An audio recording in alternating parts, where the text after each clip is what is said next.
God's going to trouble the waters. I would say that the waters are already quite troubled. Last night, I went down to Chicago to help throw a welcome party for the federal troops who are coming into the city.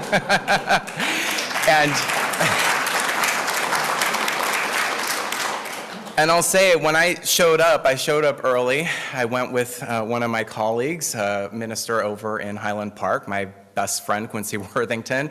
And we went down there, and I will say, at first, it felt like, oh my gosh, it's like 50 people or something. And I'm like, is this it? This is going to be a pretty small march if that's the case.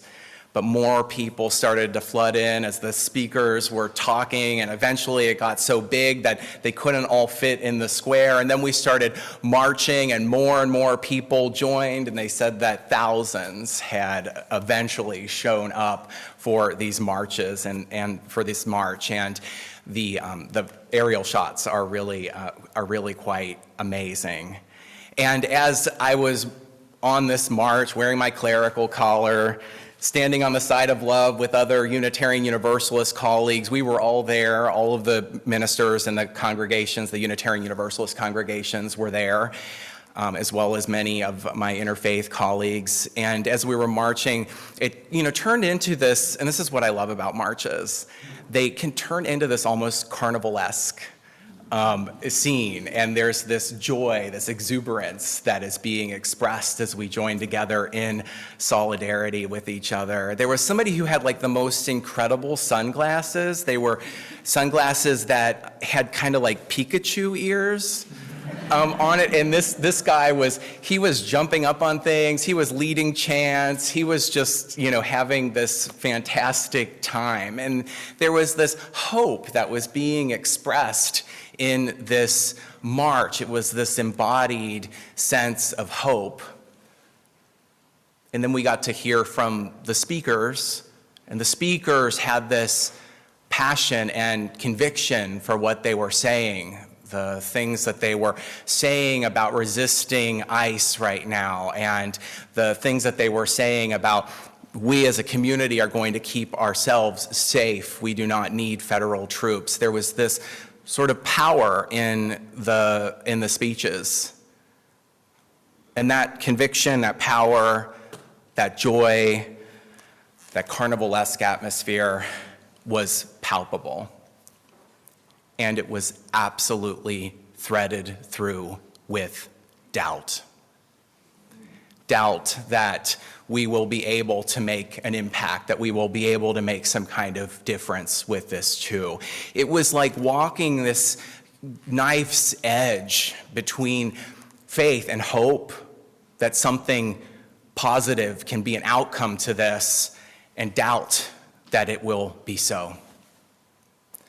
As I was walking that knife's edge with thousands of others, what came to me were the words and teachings of one of the great theologians of the 20th century. There were really two great Protestant theologians in the 20th century.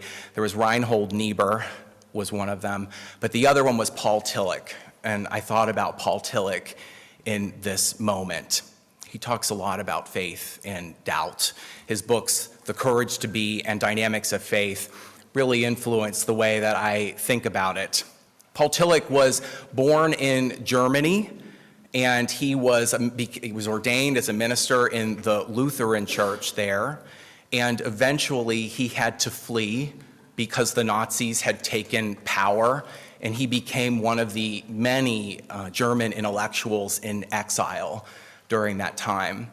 He came to teach at United Theological Seminary in New York, which was really on the vanguard of a lot of progressive causes and theologies that were attempting to frame big questions like civil rights and women's ordination and other questions like that in the United States at the time.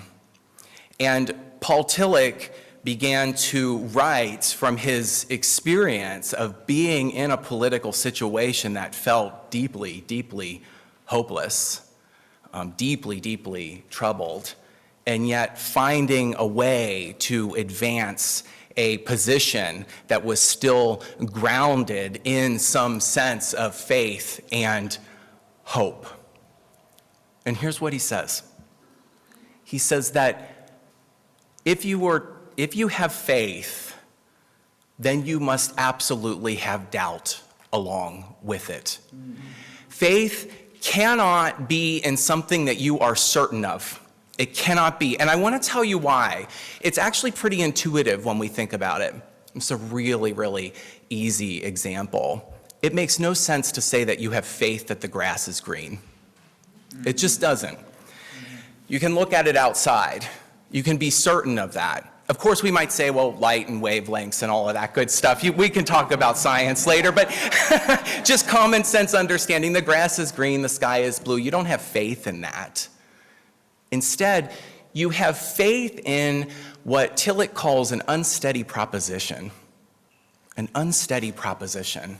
And you're always walking that edge when you have faith between doubt that it could be real, that it could be realized, and a choice. A choice to say, yes, this is what I'm going to dedicate my heart to. This is what I'm going to attempt to see realized in the world. This is the thing that I am going to give myself over to so that things in our world and in our politics might change for the better. That, to Tillich, is what faith is.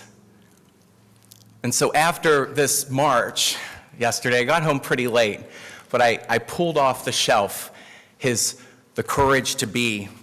And because faith requires this unsteady proposition, he says that it's tangled up with doubt always, as I mentioned, but the other thing that it has to be tangled up with is courage.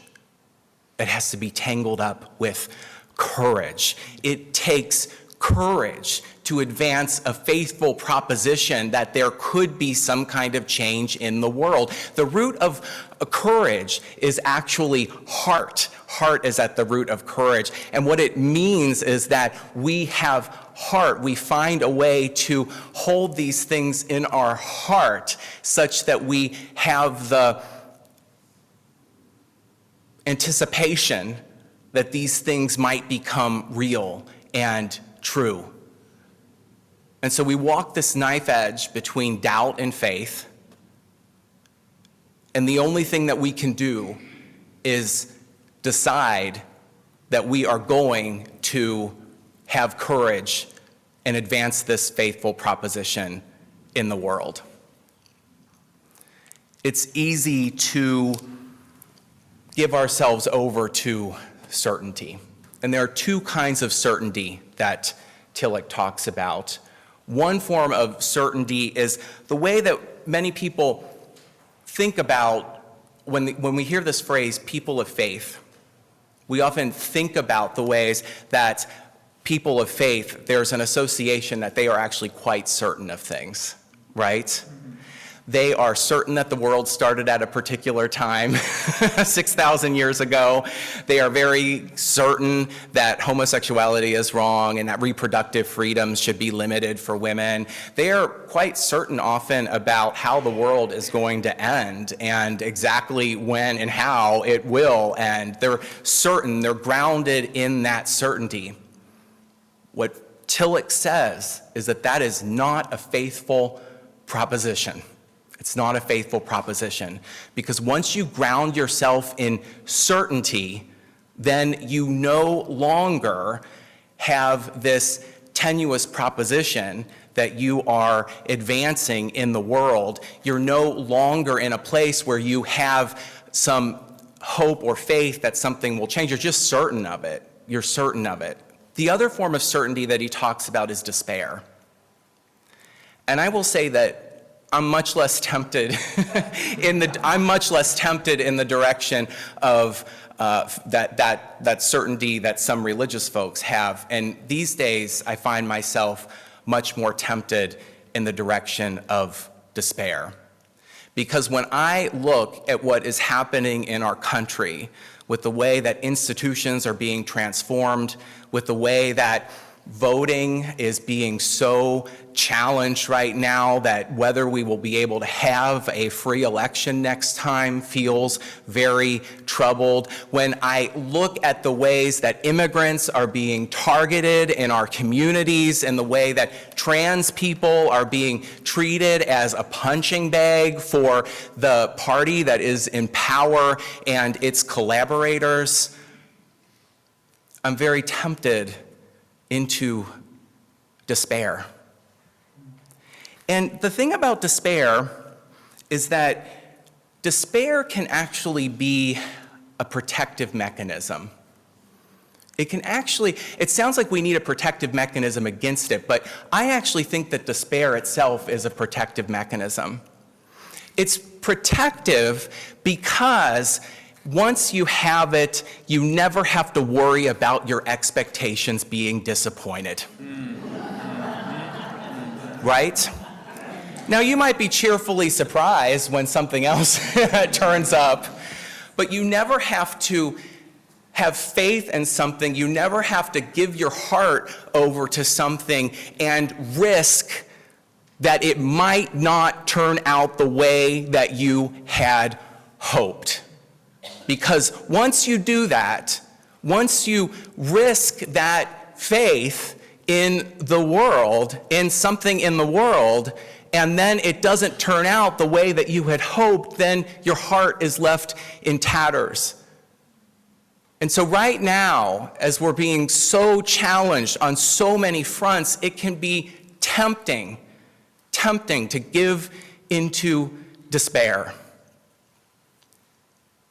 And so what is the answer then? The answer, according to Tillich, is that you have to find a way. You have to find a way to advance that unsteady proposition, that something in the world could change, that some good could come about, that some form of love and justice could be realized in our world, that the political situation that we find ourselves in today could change. Tillich says that you have to give yourself over to a proposition such as that, risking that your heart may be broken, that you might be left in tatters, and then still, at the end of the day, you say, yes, yes, yes, I give my heart over to this.